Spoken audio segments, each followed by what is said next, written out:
You are absolutely, positively in the right place. You are listening to the Chris Top program. Melanie Meriney, next on the show.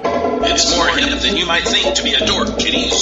Let's take a gander at little emo Timmy. Just take a look at those arms. I don't think little emo Timmy should be allowed to play with any sharp objects for the rest of his life. How about you? Billy the Jock is riddled with herpes because of all those naughty cheerleaders. How do those pom-poms look now, kids? I think Bobby the Geek is going to live in his mom's basement for the rest of his life. I'll bet you he'll have a nice collection of tourists in his fridge by the time he's 30. Be a dork, be proud, be hip. Mr. Pop.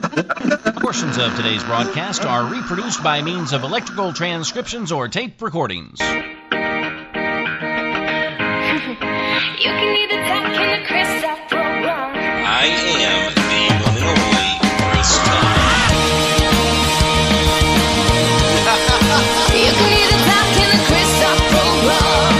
Broadcasting live from my lavish studio apartment. The VCR and the DVD, there wasn't that of that crack back in 1970. But didn't know about the World War Web was a whole different game being played back when I was a kid. Wanna get down in a cool way, picture yourself on a beautiful day.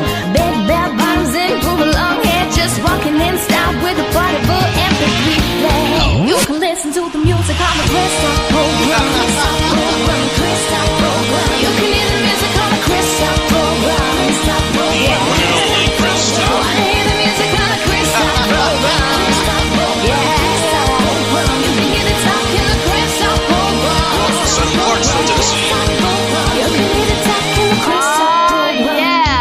One and only Chris Top.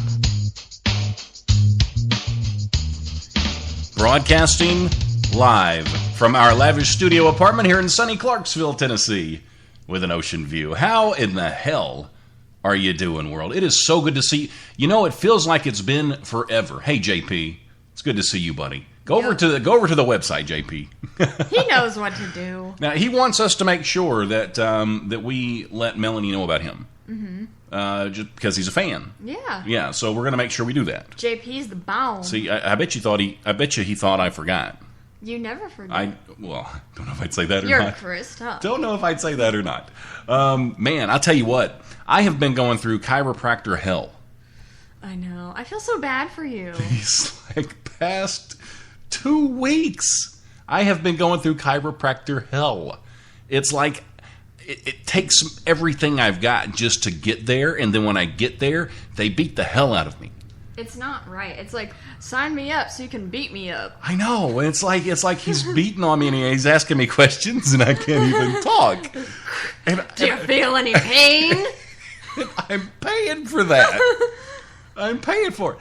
But you know, sometimes it's back and forth. I feel like I'm getting better, and then there's days where I just I don't even want to move. So I don't know. I don't know what's going to happen. I may need a body cast. Oh. I'm thinking. A whole body cast? Yeah, and I could come up with a cool story. I fell off of a mechanical bull. My dog? I was in the space shuttle, and I fell off the mechanical bull in the space shuttle at zero gravity just as we were entering the Earth's atmosphere, and then the gravity kicked in again, and it just yanked me down to the floor. That would never work. You know, why? I just made that up. I know, that was pretty good. I just now made that up. Yeah. Hey, Steph Hardy, it's good to see you. Thank you for stopping in. You guys are going to love Melanie. I wish. Yeah. See, Davis, we have Davis to thank for this. Davis Branch, because he introduced us to Melanie, well, virtually. Mm-hmm. We haven't met Melanie yet, but we will. I mean, if we stalk her long enough, we'll figure out where she's going to be live. Your inner stalker skills. Right, mm-hmm. And we'll be able to actually meet her. I hope Davis shows up in the chat. Like a bounce. Yeah, I liked it. Me and Davis are pretty tight. Mm-hmm. I mean, sort of. Davis is cool. I mean, when I call, he answers. Mm-hmm. So that means he's your best buddy. Yeah, so that means something. It means something. Davis loves me. He really does. I promise he does. All right, I'm a minute late, so we're gonna get Stephanie. I think her limo just pulled up, so we're gonna talk to her in just a moment. But you stay put. You don't want to go anywhere because you are absolutely positively in the right place. Where are they at? The Chris Top program. Oh yeah. Was that good? I am the one and only Chris Top, self-proclaimed leader of all dorks. I'm Chris Top, king of the dorks. That's right. Yeah, I remember growing up when I was a little kid. My mom was so sweet. She would say things like, "Thank God, Chris, there's only one of you because you are so very special." There is only one Easter Bunny, there's only one Jesus Christ, there's only one God, and there's only one Chris Top. I am the one and only Chris Top, broadcasting live from my lavish studio apartment here in sunny Clarksville, Tennessee, with an ocean view. Actually, that's not true. I live next to a dumpster. Meow! Shut up, Abby. Keep quiet. Yes, I know. I don't really have an ocean view. I have a view of the local hobo singing around a burning dumpster, but I don't want my fans to know that. Does Chris Top have a mysterious side, a darker side, if you will? Well, I guess I do. You could compare my life to the Da Vinci Code. C for Chris Top. H for holy mackerel, it's Chris Top. Well, I don't know if my show would make sense if you played it backwards, but I do have a few things right in front of your face. R for really awesome, Chris Top. I for I can't believe, it's Chris Top. S for somebody pinch me, it's Chris Top. Am I conceited? Am I conceited? No, I'm not. T for terrific, Chris Top. O as in oh my god, it's Chris Top. And P for party time with me, Chris Top. Oh god. Well, the ladies do like their Chris Top. Oh god. Well, that's it for today, folks. I'll see you tomorrow. Until then, life is good. And I'm gone.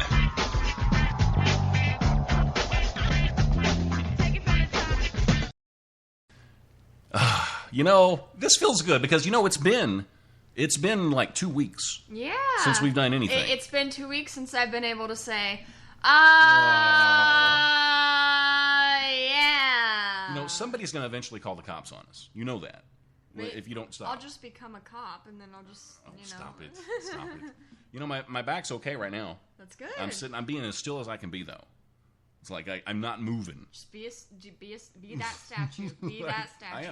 Well, I mean, my neck's like going crazy because it's making up, you know, for everything else. So I'm just trying to like be still because I don't want to like let out one of those sounds during the show. Yeah, exactly, exactly. And everybody will be like calling 911, Right. and we'll have the paramedics show up at our door. Right. Now we've got Melanie Meriney on the show. Melanie, how are you? I'm great. How are you? You know, I'm working on being awesome. Thank you for asking that. Now, I have to ask you. And this has been like on my mind for like 23 hours now. You just are such a pretty girl, and you seem okay. Don't take this the wrong way, and let me finish because you just seem dainty. Now, when I read your biography, it says that you used to play ice hockey. Yeah. Now, Dang. so were you like one of the guys, or were they afraid to get in there and get rough with you? Are you missing any teeth? You know, middle school was kind of my tomboy phase, I guess. And I played guys ice hockey for a little bit, but I also played girls travel hockey through high school, so no teeth missing. That's really cool. Not yet anyway. So Not yet. yeah, so I guess that got you ready probably for some of the Nashville bars. Oh, definitely. Because if a guy comes on you and hits him, you can just hit him with a hockey stick. Absolutely. It's Bam! I loved it. well, I guess she's got her guitar now, so it probably took the place. Yeah. I would think of the hockey stick. Still. Right now, so you graduated what year? I just graduated in May with my master's in education. No, I mean in high school. What year did you graduate in high school? 2009. So 2009, and then where were you from again? Pittsburgh, Pennsylvania. Pittsburgh. So Pittsburgh, I mean, when you look at the big picture, it's not too far from Nashville, but then when you really look at it, I mean, it's like a world away. There's a big difference between Pittsburgh and between Nashville. Oh, definitely. Now, when you first pulled in to Nashville, what did you think? I mean, were you scared to death? You know, I came down here not knowing anybody, so it was a little bit of a culture shock, I think. Just little things. I don't think that I had an accent coming down here, but then you start to notice little things in your voice when everybody around you talks a little different. Sure. Yeah. Now, is the phrase "y'all" is it part of your regular vocabulary now, or what? You know what? Yeah. I wait tables, so I've kind of adopted that. But then I'll go home and I'll get a hard time about it. Now, how often are you performing in Nashville? Or do you do regular gigs? Is it like a once a week thing? Are you doing it every night, or? I don't have a consistent day, but I do try and at least perform once a week. Lately, I've been doing the Row in Midtown, Mike Peck's show, and that's been going really well. It's kind of just it has a full. I kind of have a broken down band, so it's just me. I'll play guitar. I'll have a guitarist with me, and we'll probably get one of my friends to play with me on cajon. And it ends up being a good time. Some nights it gets pretty packed, so that's been going well. Now, I definitely want to get your schedule because we want to catch you sometime for sure. Do you ever get Davis to play for you? I would love to. I haven't yet. He's hard to get a hold of sometimes. You got to watch him. I know. He's always traveling and out on the road doing good things. So. Oh, and he brags about it too. He'll tweet those pictures of where he's at and stuff. He's like a ninja. He's a ninja turtle. He is. I mean, I'll send him a text or something and ask him something. He's like, "Well, I'm in Hong Kong right now. I'm in Hong Kong. Yeah, so I'll get back with you. He's in Bangkok right now. Right. One night in Bangkok. Right. So, what did your family think when you said, "All right, I'm gonna pack up. I'm gonna leave Pittsburgh"? Was it a shock to them, or did they know it was coming? I think they knew it was coming. I only, when I was looking for colleges, I really only looked in Nashville, and I ended up applying to Belmont, but I think they knew that it was coming. I'm the oldest, so I have 2 younger siblings, and I think it's probably easier for me to go off than it is for, say, my younger sister. She just finished her freshman year at FSU down in Florida, so I think that was a little bit tougher for them. But they've been supportive of me. Well, that's good. Now, do you ever get a chance to go back home? Yeah, I was just home at the beginning of this month. I played Pittsburgh Three Rivers Regatta. Oh, cool. It's like a boat race. They have a huge festival, and it's over 4th of July weekend, so that was a lot of fun. Nice. Now, are you the only talented sibling? Oh no. As far as music goes, my siblings don't do music, but I tell everyone all the time, they're so much smarter than I am. my sister's both of them are science majors, and they're probably going to go into something medical, and I'm just so far the opposite. I'm kind of like the black sheep, but no, as far as music goes, my dad plays a little bit of guitar, and both my parents have they're kind of my go-to sounding board, so they're very honest with me, and I'll show them a new song, and if they hate it, then they'll tell me they hate it, and it's kind of great though, because you get that feedback. That's it's good. It's good because a lot of parents, especially parents, are just wishy-washy, and they just tell you what you want to hear. They're like, "Oh, honey, you're sounding so good. Right. Keep at it." Right. And when their kid stinks, when their kids sound like this. Right, exactly. Now, I've got there's a couple of people in the chat. I want to say hello to Steph Hardy that's in the chat, and also we've got JP in the chat. Now, JP, he sent me I guess it was on a Facebook message yesterday, and he said, "Please make sure you tell Melanie that I'm listening and that I'm a big fan." Yeah, you know what? I just chatted with him a little bit this morning online, and that was one of my things to do. I want to give him a shout out because that's so cool. I thought that was awesome. And he's one of those crazy Canadians. So I mean, you've got at least one fan in Canada that we know of now. Exactly, right? Now, do you have time? I know you said that you work, and between work and your songwriting, but you're out of school now. I mean, do you ever have time just for yourself? A lot of what I love doing is music work. So for me to be writing and going on co-writes and recording and stuff like that, that's just fun for me. So as far as my free time goes, that's mostly pretty much all I do in my free time. But I still live with 2 of my friends from college, and a lot of the thing that's nice about Nashville, I think, is that people come down here to work in the city, So you don't have that fallout that happens after, everybody graduates and moves away. So I've kept close with my friends, and we'll go out and, have girls' nights and stuff like that. Good. That's very cool. Now, I guess they're pretty supportive of you too. Are they like, oh, we got to go listen to you sing again, or are they all about it? No, they're definitely supportive. They all work in the music industry as well, so it's kind of nice to have that kind of community of support that Oh, well, good. They know what's going on. Yeah, so they understand then. Yeah, they understand. All right, now you sent me... They get with it. You sent me 3 songs. You sent me Heavy, Changing Worlds, and Promise You Mine. And Dork Terminate. Oh, wait, that's not a song. What? Okay, so now did you write these songs yourself, or did you have a hand in writing them? Yes, I either wrote or co-wrote them all right.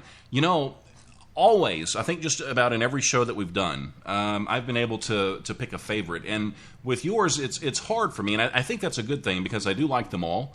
And I feel like any one of these could be played on the radio. Now, have you been? Now these are older songs, I guess.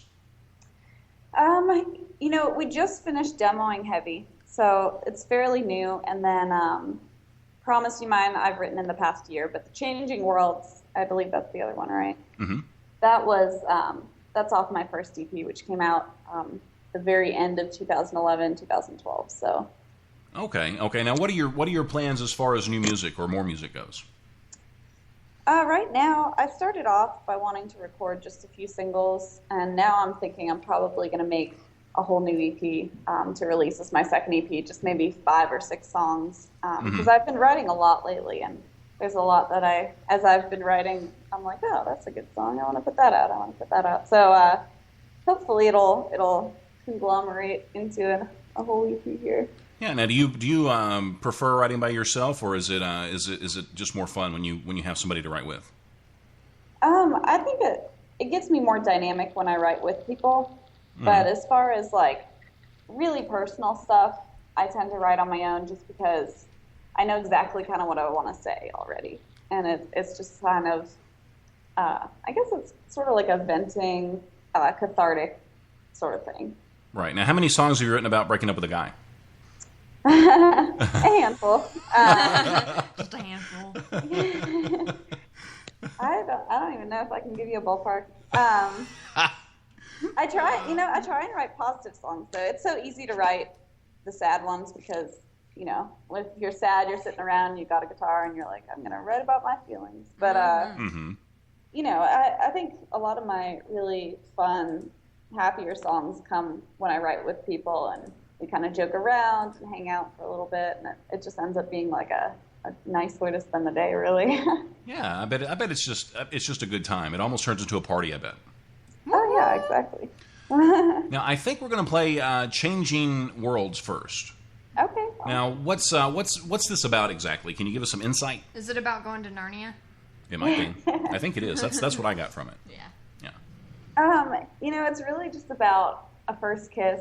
And when I was a freshman at Belmont, I took a songwriting class, and the week's assignment was to write a song about your first kiss. And I was kind of like, oh, it's so hard to write a song that's not totally cheesy and stuff like that. Mm-hmm. But, it ended up actually working out pretty well. It's one of my favorite ones that I have written. So. I think it did work out well. Mm-hmm. It's a great song. So we're going to play Changing Worlds. And this is Melanie Meriney right here on the Chris Top program.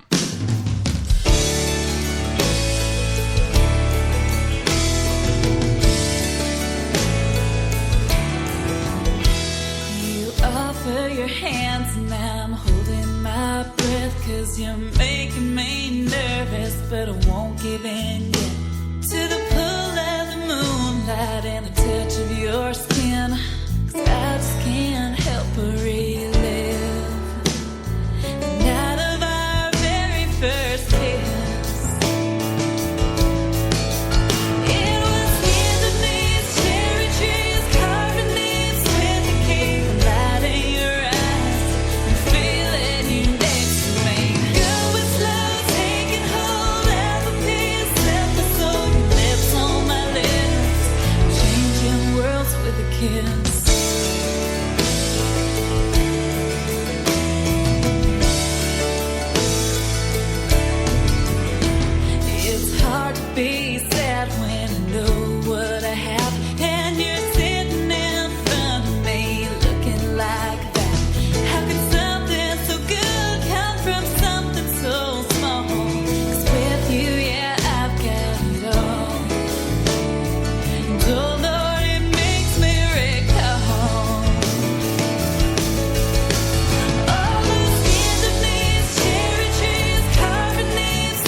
a song, Changing Worlds, Melanie Meriney. Now, you had to get like an A+ for that, I would think. I can't remember what I got, but I would hope so. But I guess when you are going to school with everybody else that's doing the same thing, you've got some competition there too. Mm-hmm. Oh yeah, absolutely. Does it ever get to you, Mel? Like when I just called her Mel, like I've been a friend for like 50 years. Hey Mel, what's up? Does it ever get to you sometimes when you just take a second and you stop and you look around at all of the other people in Nashville, like all of the beautiful women, the handsome men that have great voices, that are talented, that just like you. Is it ever intimidating, or do you see it as competition? Oh yeah, definitely. I think in a lot of ways it's inspiring, just because you have this whole group of people who all want the same thing, who are doing music as like a passion, something that they are wanting to devote their lives to. And so in a lot of ways it's great. But yeah, it's definitely tough. And I think that the thing is you can't really compare. I guess I've accepted that there's always going to be a better singer, a better songwriter than me in this town. And it's not about, I think it's more about setting yourself apart and finding your own voice than it is about trying. You obviously try your hardest, but maybe not a better singer, songwriter, performer than you, but maybe just a different flavor. Mm-hmm. Yeah, absolutely. I think it's like a palate. Yeah. It's just like food. Every food has a different taste. Right. I might like chocolate ice cream, and then you might like strawberry, but they're both good. Strawberry ice cream. Now we've got somebody. I don't know who it is, but it's SD Branch. I don't know who that is. Maybe it's Davis. I'm thinking maybe we should kick him out of the chat. I don't know. Davis. David, that's right. You kick Davis out of the chat, you'll hear about it in the morning. That's right. Now, where do you see yourself? Like, say, 5 years down the road, what do you see yourself doing? Apparently nothing. No, I think maybe we lost Melanie. We may have. She may have muted herself right now. She's going, why can't they hear me? Oh. We did. I know that sound very well. It means it dropped. She heard we were going to kick Davis off the chat. So she said, oops, gotta go. So she got the hell out of here, is what she did. We'll get her back. Hang on. I am the Dorkinator. I was sent from the future to make the world a safer place for all of the dorks. My primary objective is to dorkinate anyone who gets into my way. If you are not a dork, I will pummel your head between my mighty dorky thighs until you're dorkinated. I will smash you in the dorkhood like the little puny sissy baby you are. The future will be better for all dorks of the world. Now I have to get to the jobber. There's a storm a-brewing. Did you hear that thunder? And the thunder rolls. Yeah, it was crazy. Yeah, but where's the lightning? It was crazy. I'm waiting for the lightning. I think we're just going to have to wing it until we can get Melanie back. Yeah. It's not like we haven't done that before. I know, right? But so far so good. I've got like a million questions to ask her too, so I'm hoping this doesn't last too long. Mm-hmm. But I got a million questions for everybody. You do. I don't even know where it comes from. You'd be a good interrogator because you've got all the real questions to ask. Right. Or I'd be a good like a talk show host or something. I don't know. Who knows? Let's see. We've got a question, and we'll read it again here in a little while. But it's from Steph Hardy. She says, "What's the best way you would say to write a song? Wait for inspiration to come, or just think of something to write about? Picking a subject to write a song about." So that's a pretty good question. Because sometimes you have to sit down and you have to get focused, I would think, before you get inspiration. Mm-hmm. I would think, or maybe you're just you're jogging around and then you just start singing a song. Right, and that's probably one of those things that's probably a little bit different for anybody, I guess. Mm-hmm. But let's try Melanie one more time here. I wonder sometimes. Oh, I think we've got her back. Hey! It's storming here, so it's probably storming in your neck of the woods too, I bet. Yeah, I think that might be it. I'm sorry. Oh no, don't worry about it. It happens. It's live radio too, so it makes it exciting. Everybody's like, "Can they do this? Can they do this without Melanie?" We've got a question for you that's in the chat. It's from Steph Hardy. She says, "What's the best way you would say to write a song? Do you wait for inspiration to come, or just think of something to write about? picking a subject to write a song about, that kind of thing? Yeah, I keep notes in my phone. Mm-hmm. So during the day or something, if I come up with a cool line or I think of something that's interesting to me, I'll just write it down and then basically just keep it away for later. And then if I go on my co-write, we'll bounce ideas around, and that's when I'll bring out the notes and sort of bring out some of these ideas. Yeah, so, how long did it take you to learn that you've got to write this stuff down? I just feel like it's more, as you go along, I feel like you kind of get a sense of what's going to make a cool song or what's going to make a kind of a neat idea to write about. So. Mm-hmm. Now, what happens? Let me ask you this hypothetical question. Mm-hmm. Say you walk into some big record studio in Nashville, and you've heard nothing but great things, and you go up to the president of the company, you look him in the eyes, he looks at you and says, look, you do not have what it takes. You can't write, you can't sing, you're never going to make it in Nashville, you need to go back to Pittsburgh. How would you react to that? I don't really give up easily, I guess. Especially for things that I'm one of those people, like, I have to be right, Mm-hmm. So, especially for something like music, I feel like it's something that I'm passionate enough about where even if nothing ever happened, I would still love what I'm doing. So, for me to just pack up and go home, I don't think that that's really an option. Actually, I was taking a class also. It was like Intro to Music Business or something at Belmont, and the guy was like, my teacher, he wasn't directing it specifically at me, but he was saying, if you're blonde-haired, blue-eyed country singer who plays guitar, you're never going to make it because they've filled that quota. And wow. Yeah, and I mean, it was a little bit of a reality check, but in a way, it's a good thing because it makes you realize how much harder you have to work, how much more you kind of have to put into your image and your identity. And it inspired one of the other songs on my album called Blonde. It's on the first EP that I have. But I think it's a valid point, and it's something that I do think about. But, you just got to keep going after your dreams and what you love to do. So just say, all right, fine, I'm dyeing my hair rainbow color. Exactly, that'll draw some eyes. Right. Well, I guess it does take a certain breed of person. I mean, if you're a songwriter in a different city, maybe it's not quite as harsh as it would be in Nashville. Just because, and not because people are trying to throw it in your face, but it just happens. I mean, you see the talent, and I couldn't imagine. I mean, hats off to you and anybody else in the business that's in Nashville trying to make it, because I know it's rough. Yeah, I know it is. I mean, it's like anytime you go somewhere, you could be in a restaurant, you could be getting your hair cut. Odds are the person cutting your hair or waiting on your table or serving you drinks is probably there to write songs. Mm-hmm. Oh, yeah, absolutely. Yeah, just everywhere you go, it's crazy. It's everywhere. It's everywhere. Now, let's look at Promise You Mine. Tell me about this song.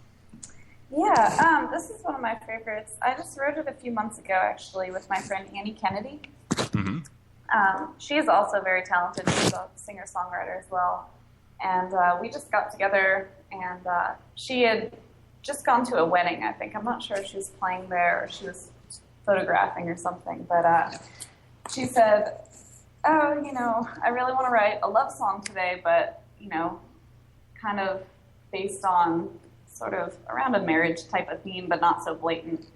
And so we came up with Promise You Mine, and we haven't really recorded it yet. I think what you have is just kind of a rough recording, guitar vocal, but I think it's a really fun song, and we played it at Regatta earlier this month, and it got a really good crowd reaction, and I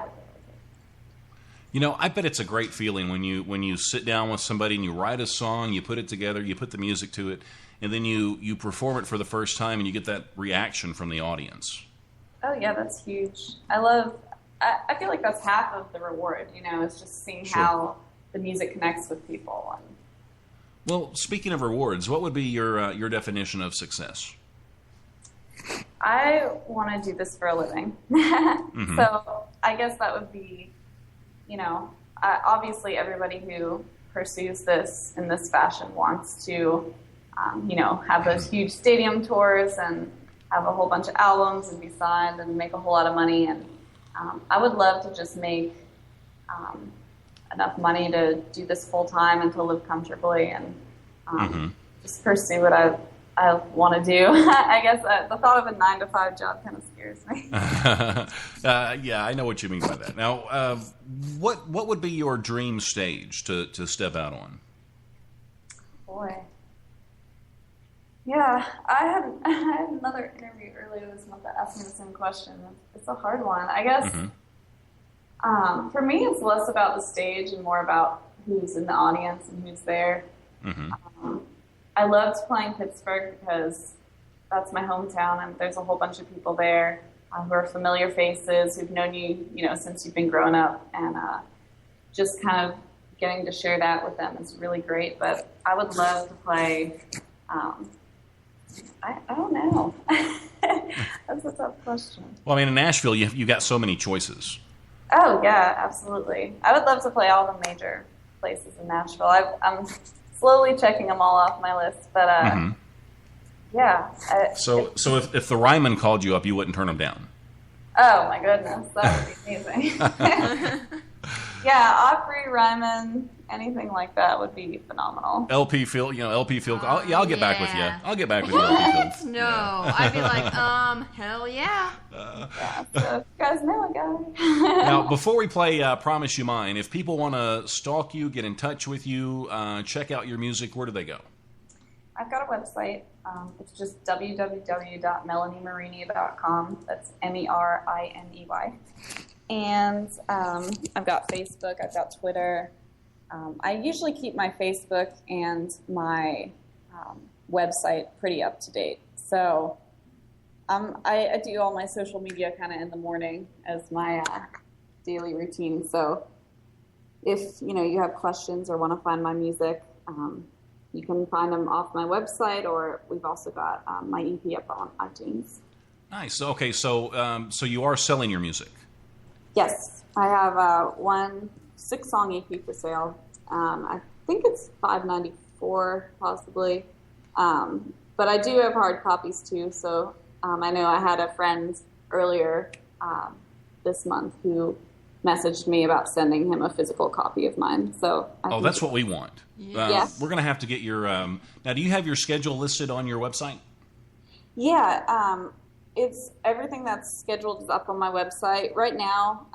I just got back from traveling a whole bunch this summer, so a lot of my out-of-town shows have kind of passed by. So I'm just getting into the routine and booking a whole lot more right now. So probably later this week, you should see some more shows up on there. Now, you make sure you keep us in the loop, because we want to make sure we see you live, and then we want to get an autographed copy for sure. Yes, definitely. And I've got something to say. So, peeps, and you know what I'm about to say, because I'm about to get real up in here. If you like her music, then you need to buy it. Because if you're going on YouTube or going on her website and stealing her music, that ain't cool, bro. Because she, if you want to support them so they can keep doing what they love doing. So, if I find out that one of y'all's is stealing her music, I will hunt you down.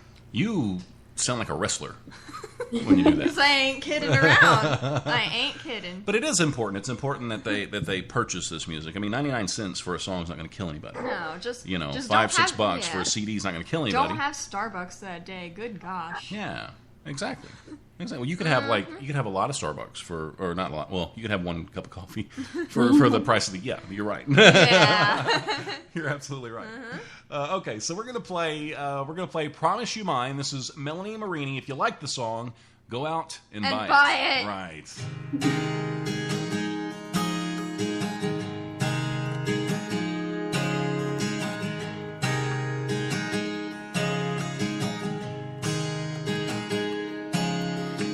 I don't know where this road will take us. I can't plan each stop along the way. But if you think you want to take me with you, and where you play your roots, I'm gonna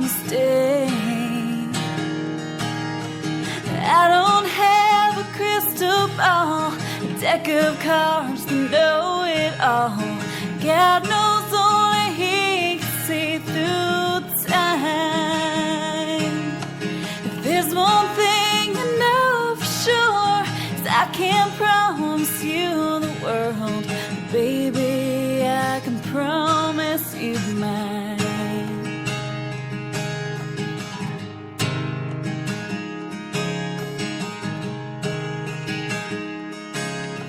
Wish everything would always be this easy. We'd never have to face an uphill climb. But every step we take on the way up is one step closer to the other side. And I don't have a crystal ball, a deck of cards to know it all. God knows only He can see through time. If there's one thing I know for sure, is I can't promise you the world, baby, I can promise you mine.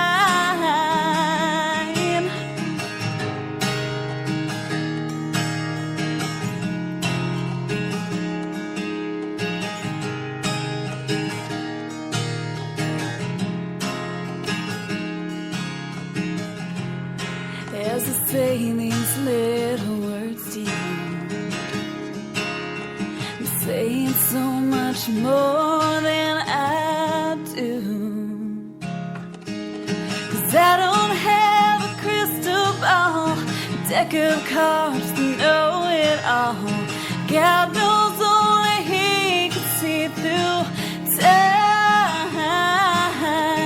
There's one thing I know for sure, I can't promise you the world, baby, I can promise you mine. Oh, baby, I can promise you mine.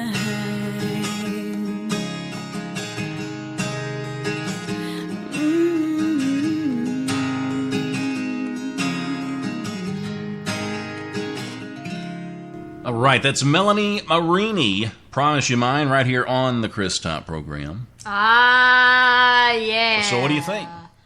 I just, you know. Do you dig it? I dig it. Do you dig? I dig it too.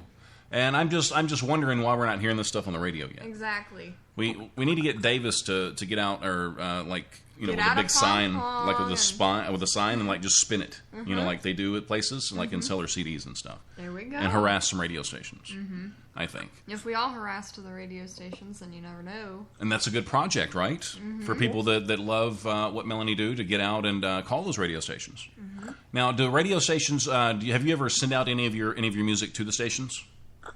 Yeah, you know, somebody who's really great and gave me a chance was Billy Block. And I was able to get on his show I guess it was 2 years ago now, when I first released my EP. And he played one of my songs called No Friend of Mine for about 5 weeks on the Locals Only show. Mm-hmm. So that was so cool. It was, I mean, this feeling of playing your song on the radio is always going to be awesome. You know? Right, sure. I could see that's one of those things I'll never experience, but it's got to be kind of cool. Why not? Well, I'm not a songwriter. You made a song the other day. Well, yeah, but we're not going to talk about that. It's something that you do in the shower. You know. Okay, so we've got a couple of questions in the chat from JP. He actually asked us a question too, Allie. He says, what's the nerdiest thing that we do? You know, and there's a difference between, you know, we're dorks. You know, yes. we're very proud dorks. But I think probably the nerdiest thing that I would say that I do is I'm kind of OCD. And I pick the oddest times to like organize things. Like we could be dead tired and ready to go to bed, and I'll start like straightening things up. And I'll get really mad sometimes. Yeah, I know. I can tell. You're like, oh, I can wait till in the morning, and I'm like, well, let's just do it now. You know. One of these days, I'm just gonna say, screw it, I'm going to bed. Right. Yeah, I don't know why I do that. I don't know why you do it either. That's not really a nerdy thing. I think probably the nerdiest thing I do is like cosplay. Yeah. That's and I try to do my impressions like. Oh, don't! Come on! Batman. See, no, that's not. No, stop. I'm good. Actually, Steph Hardy said, "Who's the real Batman?" And then Diddy says, "I think it's Ellie." So, Thank you, Diddy. And welcome to the chat, Diddy, as well. Now, there's a second part here. He's got a question for you too, Melanie. He says, "What advice would you like to give to a female country singer like yourself who is coming into the music business?" I guess I would say learn as much as possible from the people around you and the people who have been in the business. I think one of the best parts about Belmont was just the internships and getting to really work closely with some of the people who are involved in making the music that's out right now on the radio. So I guess a lot of it's about who you know. I mean, you could be the most talented writer in Nashville, but a lot of times it just comes down to who you know. Yeah, and oftentimes people who have the same interests as you end up making friends with them and kind of learning from each other. Somebody told me once that Nashville's kind of like a graduate town, and you kind of graduate and move up with your class. So even lately, I've been finding a lot of people like my own age who are kind of around the same level as me, and we're kind of growing together and learning the business and stuff like that, and sort of doing our time, waiting our turn kind of thing. But yeah, I guess the advice I would give is just absorb as much as possible, be a sponge, and be humble, because I definitely don't know everything. Sure. Have you ever just and this is I usually don't ask serious questions, but this is a serious question. Have you ever just woke up in the morning and just thought to yourself, all right, this is it, I'm just going to give up? Not on music. It kind of freaks me out graduating this past year. I graduated with an English and education degree. So I'm certified to teach 7 through 12 high school English. But it was kind of like, okay, now I'm graduated, I have the license, I have the degree. Now it's like the next, real world step is to go get a real job and kind of leave this whole thing behind. And I guess I kind of had a little crisis about, what I should be doing versus what I wanted to do. And I just decided to kind of defer that for a little bit and put it off until, I have time to focus full time on my music for a little bit. Yeah. Now, is that something that's a love of yours as well as teaching, or is that just something that you signed up for? You know what? I student taught this past semester, and the students are great. Like, I love working with the kids and kind of helping them learn different things. But I think my English was always just something that I was good at in school, And so logically I was like, oh, well, this kind of ties into songwriting. I'll just be an English major and stuff like that. And it's not, I guess my only real passion is music and singing and songwriting. So. Sure. So it's make it or break it, huh? Pretty much. Now, okay, I've got to ask you. Well, I need to ask you this. Now, anybody that's ever on the show, and this is sort of something that's, I guess, it's become a tradition. Yeah. You have to send us. You can tweet it to us, or you can Facebook us, or whatever. But you have to give us your most dorky picture. Oh, it up. There's so many. Well, good. I like to hear that. She's an open dork. Right. Exactly. And what we'll do, we'll actually put that in the Dork Hall of Fame. And then maybe on a later show, we'll go back and we'll make fun of it. I mean, we'll talk about it on the show. And what we'll do, too, is you'll be on the page with everybody else. And if people click on it, then it'll link it to your Twitter as well. That's awesome. Yeah, so it'll be fun. So we can look for that pretty soon, maybe? Yeah. Sweet. Yeah. Sweet. Go through my dork file. Now, when you hit that pinnacle in your career, when you've made it as far as you're going to make it, when you're playing at LP Field and Taylor Swift is opening for you, you've got to promise that you're going to get us some backstage passes. I guess I can swing that. Okay, she can swing that. See, we're in the loop. Bam! We're tight with Melanie now. Yeah. So we're good. Because we're cool. Yeah, we are. Now, do you have anything that's coming up pretty soon, like as far as performances, or are you still working on that? At the end of this week, I'll have something up, definitely. Okay. Now, as far as new music, what's going on? I've been in the studio for the past X amount of months. I don't even know. I've got this one single that is just about done. We're just kind of mixing it all together, and we're going to release it hopefully by the end of August, so the end of this month. Oh, that's coming up pretty quick. Yeah, it's coming up pretty quick. It's called If I Know You. Mm-hmm. And I'm pretty sure there's a version of it on YouTube, but I think it's at Winter's Bar and Grill for Whiskey Jam, so it's a little bit loud. But, so I'm really excited about that one. That one was a fun one to write. It was one that I kind of just wrote in 15 minutes on my way home from work one night. Uh-huh. So that you was songwriter types, you kill me. I hear about all these hit songs, and they're like, oh, yeah, it took me 10 minutes. It wasn't a problem. Yeah, no. I wrote it in my sleep. I wrote it from the time I got up out of bed and went to the bathroom. I wrote it in the bathroom. I wrote it in the bathroom while I was doing number 2. You know, you hear that stuff all the time. Now, is anything going to be on the EP that you wrote with Davis? You know what? I have a funny story, actually. I haven't recorded it yet, but we have this awesome song called Destined for Everything. Mm-hmm. And when I was performing earlier this month, I was opening for, I guess, the former vocalist, Steve Augeri from Journey, the band. Mm-hmm. And he was really nice and, like, stayed for, my whole set. And afterwards, he came up to me and he was like, can I tell you what your hit song is? And I was like, absolutely. And he said that First Time for Everything was the hit song of mine. So nice. I had to text Davis and be like, hey, we just heard a hit song that Journey thinks is cool. So that was pretty awesome. And hopefully we can get in the studio and cut that really quick. Well, that's cool. That's really cool. So this is fun. This is fun sitting down with you and talking and getting some insight into what's going on. I can't wait to see her live. Mm-hmm. I mean, we get to hear the songs record, but I want to know if she's good live too. Yeah. Yeah. Like a bounce. Yeah. Okay. So, and I have to ask this because we have probably somewhere in the neighborhood of 53% male listeners. Mm-hmm. So, are you single or are you dating anybody right now? I'm seeing someone, but Uh-oh. I'm not gonna kiss and tell. Uh-oh. So how long have you been dating? Ooh. It's a loaded question. You don't remember. So it was off and on for a while, and now it's serious, or it's still off and on?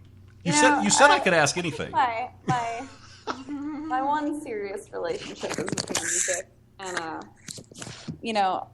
the thing that I look for is just somebody who can support that and kind of, help me rather than hinder me. Sort of thing. Has it been tough, like in the past, maintaining a relationship with the type of work that you do? I think a lot of my relationships have been, they've been supportive of my music.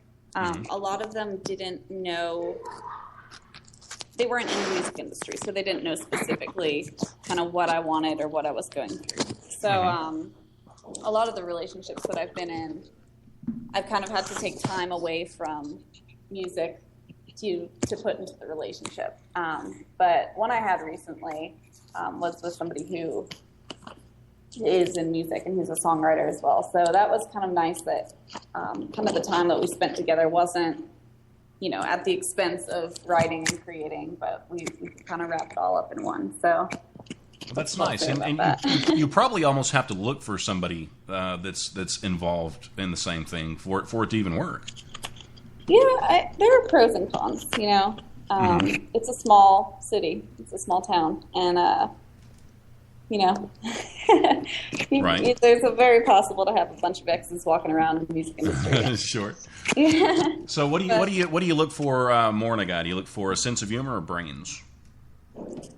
Definitely a sense of humor. I like to have fun. Yeah, I knew she'd say that. All the chicks say that. Well, yeah, coming from this is the dork program, especially, right? Right. So we got to be goofy. Yeah, I guess just somebody, yeah. Are you going to be embarrassed to tell your friends you were on the show? Yeah, I was on that dork show. No, this is something I'm proud about. Okay, now we've got one more song, and I want to get that in before we have to wrap it up. But this song's called Heavy. So what's this about? Is this about weightlifting or what? Yeah, I wrote it with my friend George Brunner, and he actually makes metalware bracelets.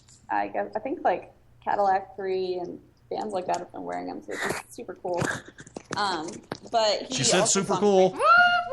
Okay. But he also writes, and I guess we had an appointment one day and just kind of sat down, and he just thought it'd be a really cool title, like just to have the title be heavy. So we kind of thought around, what could we write about besides, I guess, overweight people. So you picked the name of the song before you even knew what it was about? Yeah, absolutely. Oh, that's cool. That's a different angle.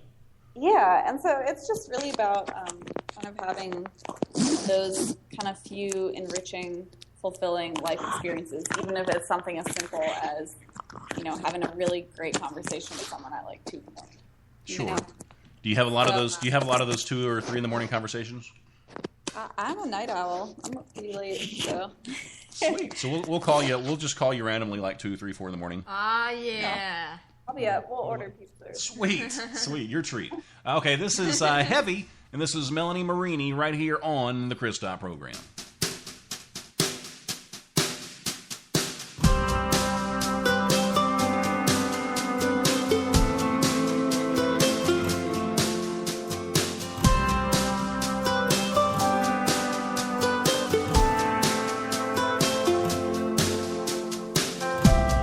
Conversation going on at 3 a.m.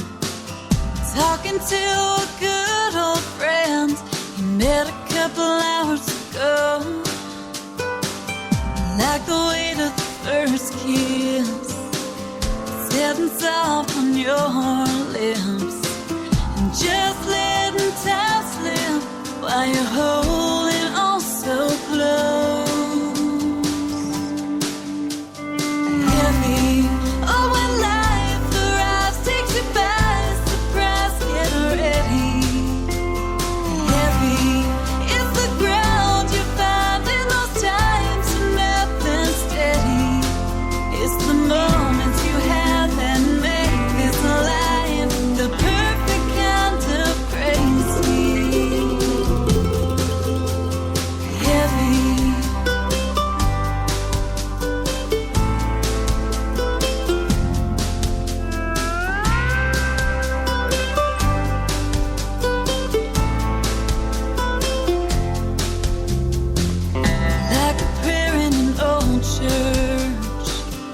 Memory of some wise words telling you it's okay to go on even when it hurts. Like heavy, oh, when life arrives, takes you by surprise, get ready. Heavy, it's the ground you find in those times when nothing's steady.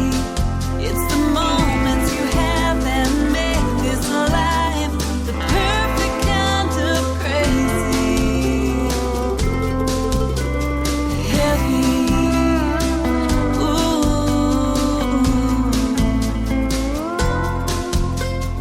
heavy.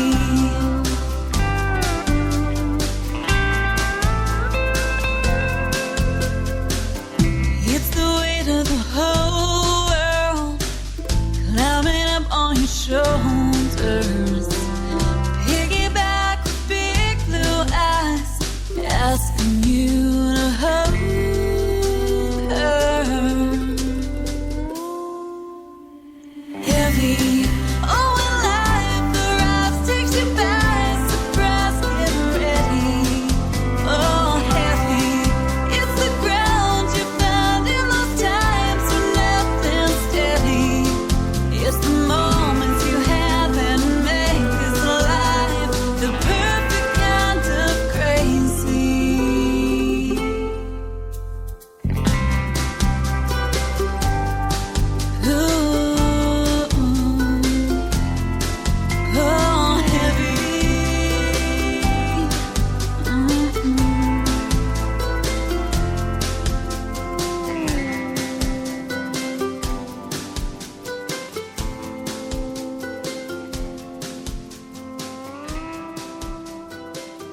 All right, that's Heavy, Melanie Meriney on the Chris Top program. Yeah. You know, I noticed in all of your songs, Melanie, you just have this sense of I don't know. It's like you're just wise, and it's almost like you're wise beyond your years. I try. Well, I mean, I think that's just something that happens. I don't think that's something you have to try for. I mean, where do you think that comes from, or have you ever heard that before? Yeah, I'm a thinker, you know. I just think things through a lot, and a lot of my lyrics are sort of my, I don't want to say stream of consciousness, but things that I've been mulling over, and I guess that might account for the wiseness.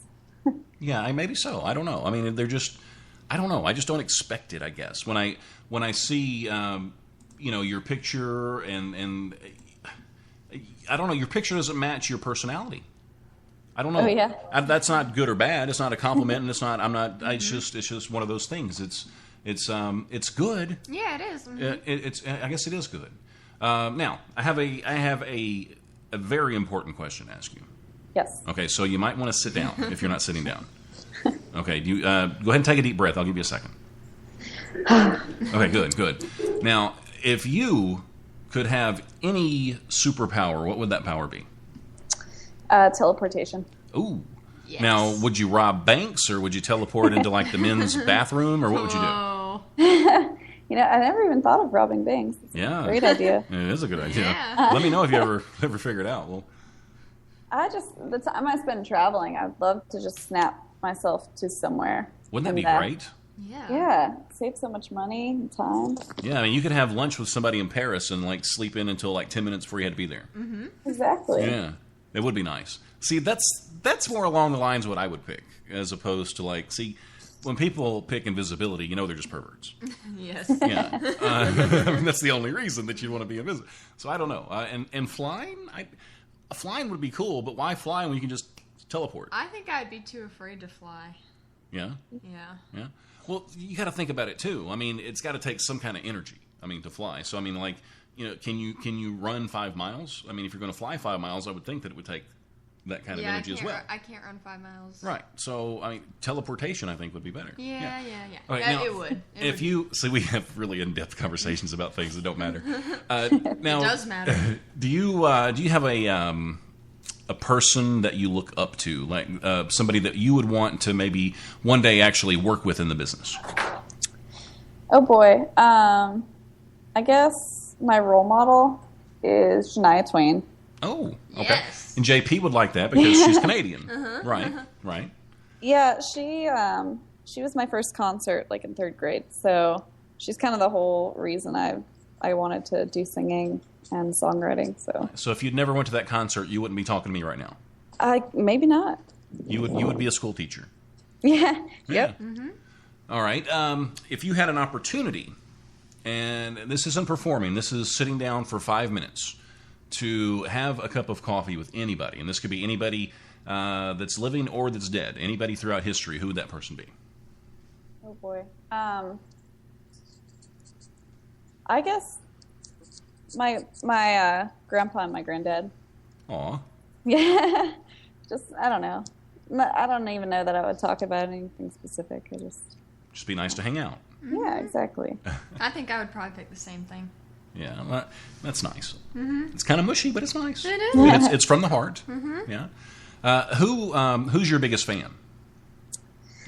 My biggest fan is definitely my mom and dad. Honestly, they're the first to hear every song that I write and stuff like that. And, they're always going the extra mile to help me out and let me vent to them for hours on end. So, yeah. And that's important. It's important to have that.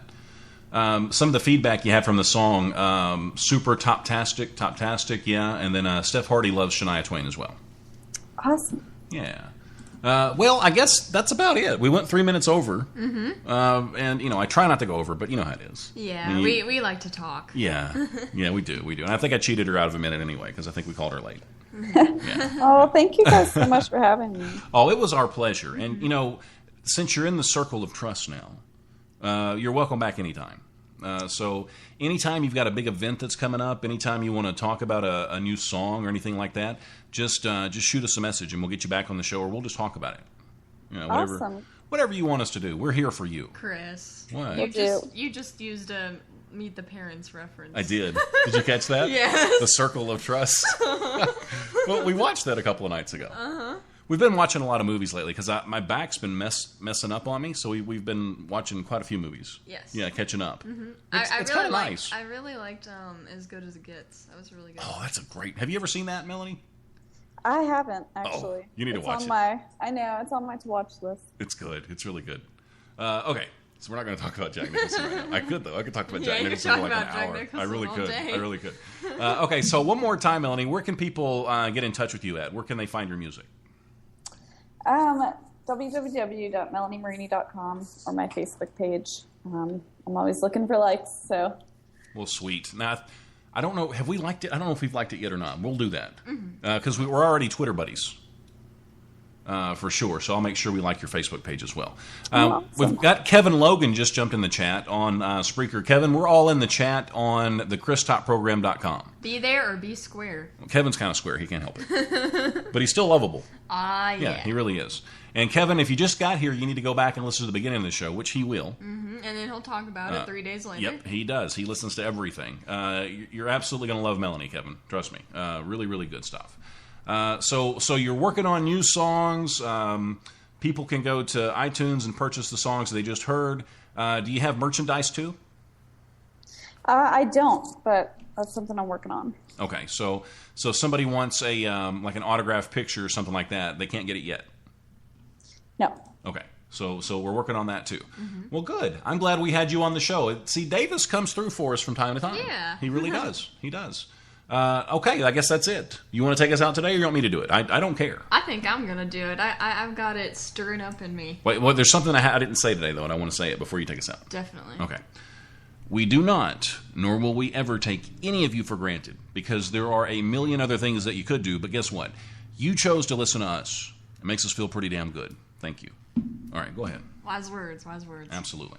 Thank you for listening to the Chris Top program, and until we broadcast again, please remember this. Life is good, and we are gone. Maybe dark things might be looking grim. I guess it's time for an acronym. 2, 3, 4.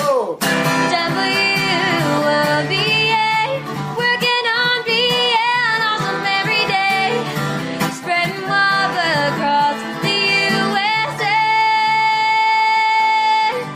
Hey, hey. Yeah, well, as good as it gets. We're going to talk about As Good as It Gets, really? Right. I thought we were off the air. You know who he puts me in mind of? Oh my God. Jack Nicholson. He is a genius. He's your favorite actor, isn't he? He's one of them. I mean, how can he not be? I mean, you look back at... I've seen 2 movies. You look back at the Batman movie that we saw. Mm-hmm. Had he not been in that movie, it would not have been a great movie. Michael Keaton, though, really made a good Batman. Let's face the facts here, okay? When you are watching a Batman movie, you watch it for and, Batman. and it kills me to say this. But you can put anybody in a bat suit with the right chin, and it's going to look cool.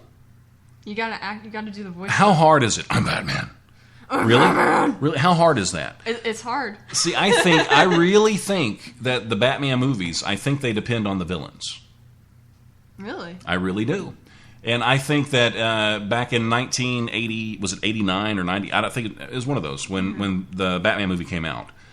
Kevin will correct me. Yes, he will. Yeah. Had it not been for Jack Nicholson, it just would not have been a great movie. I liked a lot of his lines. I liked how he portrayed the Joker. And then you look at the Christian Bale Batman. Mm-hmm. With Christian Bale, I mean, the Joker made the movie. I don't know. I thought it was kind of half and half because I really liked Christian Bale. It's cool. He's got the bat suit on. He's got the great personality. He's got the chin. I'm Batman. He's got the chin for it. But anyway, let's get back to As Good as It Gets. I don't know if any of you have ever watched Archie Bunker. What? Archie Bunker. What the hell is that? It was an old TV show, and it was this guy that was just a total racist. Whoa. But for some reason, you still liked him. For some reason. I don't know why. Maybe it's because he was honest. I mean, he said what he thought, but deep down in there, deep down under all that crap, he was actually a decent person. And then that's sort of kind of like Jack Nicholson. That's sort of what he does, and as good as it gets. And it's one of those girly movies, and it is. I hate calling it a girly movie, but it is. He just nails that part, and you cannot help but watch that movie, and you think to yourself, way in the back of your mind, should I be laughing at this? Uh-huh. But it's just funny. Uh-huh. But I think I kind of liked the girl he was with just as much as I liked him. 1989, the first Batman with Michael Keaton. Thanks, Kevin. But we've got Blake and Jade in the chat. Nicholson is the man. One Flew Over the Cuckoo's Nest. Great. Great movie. What about The Shining? The Shining was good. And in A Few Good Men, wait, line. He was in One Flew Over the Cuckoo's Nest? Mm-hmm. I didn't know that. Yeah. And he was in A Few Good Men, and just that one line is the line that everybody remembers, and you know what I'm going to say. You can't handle the truth. Everybody. Yeah. Everybody remembers that line, and it's delivered by...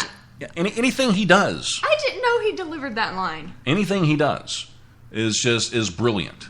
I don't know, maybe he'll be on the show one day. Maybe. That would be really cool. Yeah, I don't know if I can handle it. You can't handle the truth. Yeah. And I even liked him in that movie. Was it Wolf? Was that the name of it, where he played a werewolf? And it wasn't that old either. It's well, I say that, but it's probably been 20 years now. But I don't know. He's a good actor. Now, I want to make this point because we sort of had an epiphany the other day. Because I've seen As Good as It Gets a few times. And this is the first time it ever struck me like this. The old saying, and I know everybody's heard this, actions speak louder than words. And when someone says that to you, it's usually in a more of a positive kind of a context. Like, say, if you're doing something... Or say if you say to your girlfriend, I really love you and I would do anything for you. And it's nice to say that, but your actions are going to speak volumes over that. Because so like anybody can say it. If you cheat. Yeah, anybody can say that, but if they don't prove it with their actions, it doesn't mean anything. It works the other way, too. And this is the epiphany. I didn't really stop and think about it until I saw that movie again, like for the 8th time I saw it. But you say certain things that are off color, or you say certain things that are hurtful for other people. But when it comes down to it, your actions are going to override what you say. And I've taken this one step further in my mind. And I hope you guys agree with me here. I really do. But you've got to think about, and I'm going political. I'm going political at the end of a talk show. I'm doing it. I'm doing it. I'm Batman. She said I'm not Batman, but I'm not Batman. I'm not Batman. I'm Batman. Was that good? Ape does not kill ape. See, it's Christian Bale. He played all the apes. Probably. He did. He had to. He had to. All right, what was I talking about? I get sidetracked. You're going on. All right. So when you talk about political correctness, and this is something that's just destroying our country. Agreed. It really is. If I'm not a black man, I'm a white man. I'm not a homosexual. I'm not a woman that's a lesbian. I'm not. But I would like to think if I was any of these people, that I would want to know truly what people had on their mind. I don't think that I would want people to sugarcoat what they were going to say to me just to be politically correct or just to fit in. I would have much more respect, and I may not like this person, but I would have much more respect for this person if I knew what they were thinking. And sometimes people just say things that they just say because that's all they know, and maybe it's ignorance. Maybe it is. But their actions are going to speak louder than their words. Don't you feel the same way? I mean, if you're a black person and somebody calls you the N-word, aren't you at least glad that you know what kind of person they are? If you're a homosexual and somebody calls you the F-word, aren't you glad, at least, and it may have hacked you off, but aren't you at least glad that you know what kind of person that is? Wouldn't you rather them throw it in your face than not say anything at all or lie to you? Political correctness, it's ruining our country. It really is. It really is. And actions do speak louder than words. And I guess maybe that's what I love most about As Good as It Gets. Mm-hmm. I don't know. Damn, I thought you were black. Where's Blake and Jay, and he said, "Damn, I thought you were black. Where's the unfollow button?" Brenda White did give me my black card, and Tony and some of those other guys. Yes. I do have an official black card though, so I am your G card. Yeah, I am capable of getting down with the homies in rapping. certain situations, rapping, just anything else that I'm required to do. For sure. That was too funny. Yeah. But thank you guys again for listening. I guess we'll go now. Yeah. Yeah. I wanted to come back and talk about that because it hit me the other day, and I wanted to bring it up. And maybe it's not important. I don't know. I think it's important that you said that. I thought it was very, very from the heart. Maybe so. Inspiring. See, I can say things from the heart from time to time. I can. Yes, you can. So now we're going to get out of your homes until we broadcast again. Yeah. It was cool to see everybody. I don't ever get to see Kevin live. He'll always text me like the next day and correct something I said, or if I had a question on the show and nobody knew the answer, he's got the answer. He's got it. Yeah. He's the go-to like guy. He's good like that. We're getting an unfollow from Blake, though. I know, because he was hoping I was black. Yes. Steph says she's been given that card as well. Yes. Go, Steph. It's not easy to come by. It really isn't. It's really not. You got to work for it. You do. You really have to work for it sometimes. But wasn't Melanie sweet? She was. It was nice. It was nice having Melanie on the show today. I appreciate her taking the time to do that. Now, we are going to be busy as hell on the 14th. Are you going to be ready for the 14th? I sure do hope so. Are you? Let me click on it real quick. This is ridiculous. Why do we book so many shows for the 14th? That's my fault. Oh my word. That's my fault. Yeah. Oh, look at Davis Branch. He's like, come and listen to me live on Spreaker. Did he say? Is he saying that Davis is alive on Spreaker? I think that's what he's referring to. Davis is alive. I think that's what he's referring to. Did you see what I said the other day? And I thought this was pretty good. And I stole this from Coach Burke. I did. Burke? But it makes so much sense. I love that man. He's really cool. I do. We're going to try to get him on the show. We're going to work on that. But if you have never felt like you've ever been inspired, this man can inspire you. It's true. Yeah, he can. I was inspired at midnight, just laying 5 on the bed. minutes. And one of the things that he talks about on his show, can an hour change your life? And you've got to listen to it to know what he means by that. But he's so good. But I got this from Coach Berg, and I can't take the credit for it. But I put on the on our Facebook page, I said, ask yourself this: will I be making excuses today, or will I make it happen? Isn't that good? Yeah, it just it makes you think, because at first you're going to be like, yeah, I'm going to make it happen, and then you're just like, wait a minute. But I appreciate stuff like that, and his show is just full of inspiration. It really is. It makes you be honest with yourself. It does. It really does. And he says, in life everybody needs a coach, because you've got to have those conversations sometimes that you don't want to have. And before you make any improvements in your life, before you're able to work on being awesome, you've got to get over some of those humps. You've got to have those conversations. So I don't know, he makes a lot of sense, and he's a pretty successful guy. But he's not on our show on the 14th. But yeah, we've got 1, 2, 3, 4, 5 shows lined up. Ouch. They're all back to back. Back to back. Wait, back to back to back to back to back. Yeah, so that's going to be 5 hours of the Chris Top program, just bam, right there. And you know what's going to happen? We'll get to Lauren Silva at 10 o'clock, and then we'll go over. Yeah. I'm sure we will. I know we will. Because you know how much we love Lauren. I mean, She's really cool. Oh, dude, she's good. She's good. But they're all good, or we wouldn't have them on the show. We've got Kelsey Cohen on the program, and I hope I said her name right. I guess she'll let me know. We've got Chad Triplett that's going to come up at 7. Okay, well, Kelsey's at 6, and this is August 14th. Kelsey's at 6, and we've got Chad Triplett at 7. Hannah Grace at 8 o'clock. Angela Sue. Angela Sue is going to be on at 9 o'clock. And then we've got Lauren Silva on at 10. Now, if you're wondering where I'm getting this information, well, I'm Chris Top. You can actually go to the Chris Top program on Facebook and look under events, and it's got all of these lined up. And I'd love it if you would just say that you were going in the event. Look it up, Chris. I'm about to. Look it up, Chris. That's what I was born to do. See, I can get down. Yeah, definitely. Right. Kevin says, you may not be black, but you have soul. You do. Yeah, really I do. You know, I can, speaking of, I love soul food, and I can actually cook. You really can. I can actually, you had my spaghetti the other day. I hear Abby in the background playing with she's into stuff, yeah. But what'd you think about my eggs? Your eggs changed my life. Did they really? Yes, I love Were they better than Coach? They were way better. Nice.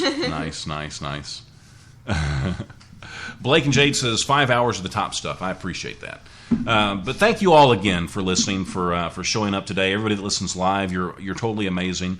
And if you're listening on iHeartRadio, thank you for going back and listening to the archive stuff. Our iHeart plays have jumped up tremendously, in the past couple of months, and I definitely appreciate everybody taking the time out of their day to check out a show and to download the show. I mean, I love it when people download it. Yeah. It's cool because you never know where people are listening or what they're doing when they're hearing the show, and it makes me feel good. It really does. They might be listening to us in the bathroom. They might. It might be one of those intimate things that they do. Maybe. It's time to sit back in the bathtub with my oil beads. Is there such a thing? Yes. Bath beads? Yeah.